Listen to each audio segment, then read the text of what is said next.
The Hall Mills murder case involved Edward Wheeler Hall, an Episcopal priest, and Eleanor Mills, a member of his choir with whom he was having an affair, both of whom were murdered on September 14, 1922, in Somerset, New Jersey, United States.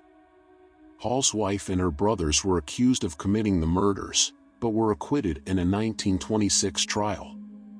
On September 16, 1922, the bodies of Eleanor Mills and Edward Hall were discovered in a field near a farm in Somerset County, New Jersey.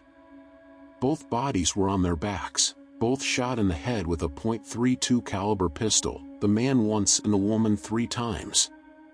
The bullet entered the man's head over his right ear and exited through the back of his neck. The woman was shot under the right eye, over the right temple and over the right ear. A police officer at the scene noticed that the woman's throat had been severed, and maggots were already in the wound, indicating the death occurred at least 24 hours earlier. The bodies appeared to have been positioned side by side after death. Both had their feet pointing toward a crabapple tree. The man had a hat covering his face, and his calling card was placed at his feet. Torn-up love letters were placed between the bodies. The suspects in the murder were Hall's wife, Frances Noel Stevens, her 2 brothers, Henry Hugill Stevens and William Willie Carpenter Stevens, and a cousin. The prosecution's key witness was Jane Gibson, a pig farmer on whose property the bodies were discovered. The defense portrayed Gibson as uneducated and crazy, and attempted to ruin her credibility.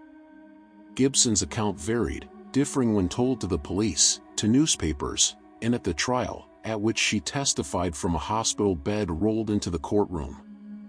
All 3 defendants at trial were acquitted. Mrs. Hall and her 2 brothers had the motive and the means for the murder, but there was not enough evidence to convict them. After the trial, Mrs. Hall brought a defamation suit against the New York Daily Mirror, which was settled out of court for an unspecific large amount. The New York Times accounts were actually more voluminous, but less slanted. They reported on all aspects of the trial and dedicated more space to the Hall Mills case than any previous trial in American history. The Hall Mills murders have been much examined in both fiction and nonfiction.